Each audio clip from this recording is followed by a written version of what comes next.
इस वक्त उत्तर प्रदेश के प्रयागराज में मेरी मौजूदगी है। हर तरफ जय सिया राम का नारा गूंज रहा है क्योंकि अयोध्या में श्री राम लला की प्राण प्रतिष्ठा होने वाली है। लेकिन आज के दंगल का विषय राजनीति का वो कोर मुद्दा है जिसमें आज बीएसपी प्रमुख मायावती की ओर से ऐलान कर दिया गया है। उन्होंने स्पष्ट तौर पर कहा कि वो इंडिया गठबंधन का हिस्सा नहीं बनेंगी। यानी कि कांग्रेस पार्टी जो लगातार प्रयासरत थी कि इंडिया गठबंधन में मायावती के शामिल होने के बाद उत्तर प्रदेश में उसके लिए स्थिति आसान हो जाएगी, लेकिन मायावती ने आज कांग्रेस पार्टी की उम्मीदों पर पानी फेर दिया।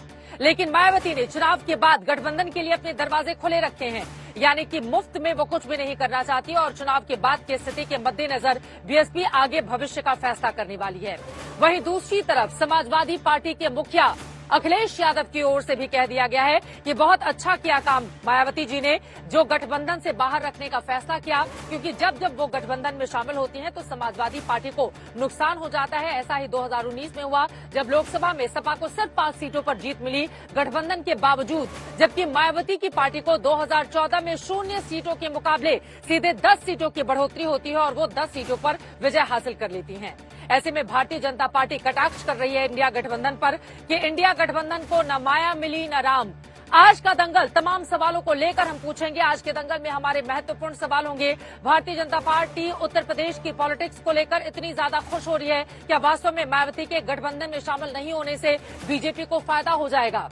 क्या मायावती के इंडिया गठबंधन का हिस्सा नहीं होने से इंडिया गठबंधन को नुकसान होगा और 2019 जैसी स्थिति भी उसके पास नहीं रहेगी? या फिर अखिलेश यादव की ओर से जो बड़े बड़े ऐलान किए जा रहे हैं 2024 की पॉलिटिक्स में बीजेपी को हराने की, उसमें उनको मिल जाएगी कांग्रेस पार्टी के साथ मिलकर चुनाव लड़ने में कामयाबी?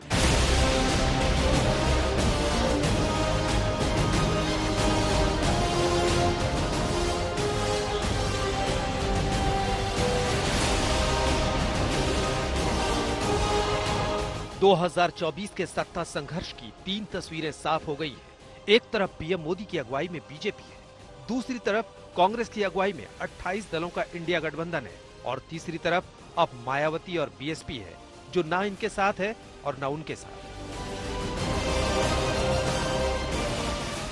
हमारी पार्टी लोकसभा के ये आम चुनाव अकेले ही लड़ेगी, अर्थात हमारी पार्टी यहाँ किसी भी गठबंधन व पार्टी के साथ मिलकर ये चुनाव नहीं लड़ेगी।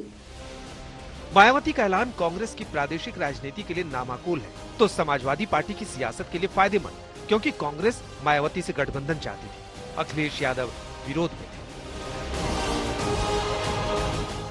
हालांकि मायावती ने अकेले चुनाव लड़ने को लेकर जो तर्क दिए उसमें अपनी पार्टी के चुनावी इतिहास का जिक्र किया कि बीएसपी ने 1993 में समाजवादी पार्टी के साथ गठबंधन करके विधानसभा का चुनाव लड़ा था और सिर्फ 67 सीटें जीती थी, जबकि समाजवादी पार्टी को 109 सीटें मिल गई थी। इसी तरह 1996 में विधानसभा चुनाव बीएसपी ने कांग्रेस के साथ गठबंधन में लड़ा और 66 सीटें जीती, जबकि कांग्रेस को 33 सीटें मिली थी। जबकि 2002 में अकेले विधानसभा चुनाव लड़कर बीएसपी को करीब 100 सीटें मिली और 2007 में अकेले विधानसभा चुनाव लड़कर बीएसपी ने पूर्ण बहुमत की सरकार बनाई थी। ये तथ्यात्मक रूप से गलत है, क्योंकि उनकी लोकसभा में 0 सीटें थी, 0 थी। हमसे गठबंधन हुआ, वो 10 पे गए और हमसे विधानसभा में अलग लड़े, वो 1 विधानसभा पे आ गए।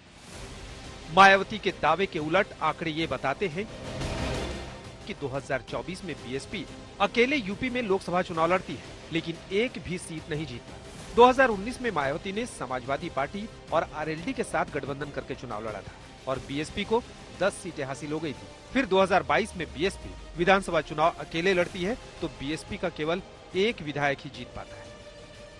हालांकि मायावती कहती हैं कि उनका जनाधार बरकरार है।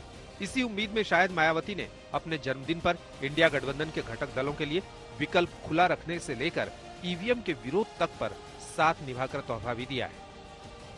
अब हर चुनाव में ईवीएम में काफी धांधली व बेईमानी आदि हो रही है, ऐसी ये आम धारणा है, जिसकी खास वजह से अब हमारी पार्टी को भी यूपी सहित पूरे देश में काफी कुछ नुकसान हो रहा है। केंद्र व राज्यों की सही बनी सरकारों में व उनकी जरूरत को ध्यान में रखकर अपनी उचित भागीदारी के आधार पर शामिल भी हो सकती है, लेकिन चुनाव मिलकर नहीं लड़ेगी। चुनाव के बाद का मैं आपको बता रही हूँ। पूर्व की तरह पार्टी बाहर से फ्री में समर्थन देने वाली नहीं है। हम लोग बहन जी को अपनी शुभकामनाएं देते हैं और उनके जीवन की मंगल कामना करते हैं। वो स्वस्थ हों, दीर्घायु हों, यही बाबा विश्वनाथ से, यही सियाराम से मेरी प्रार्थना है। हालांकि बीजेपी दावा कर रही है कि 2024 में सभी विपक्षी दलों का सूर्यास्त होने वाला है।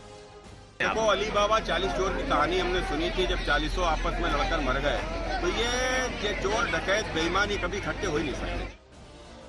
वैसे मायावती के अकेले चुनाव लड़ने के फैसले से यूपी में समाजवादी पार्टी को चाहे जो फायदा हो जाए, लेकिन इंडिया गठबंधन की मजबूती को फायदा नहीं मिलने वाला, क्योंकि 2019 के लोकसभा चुनाव में भी मायावती के पास करीब 19% वोट बैंक मौजूद था। आज तक ब्यूरो।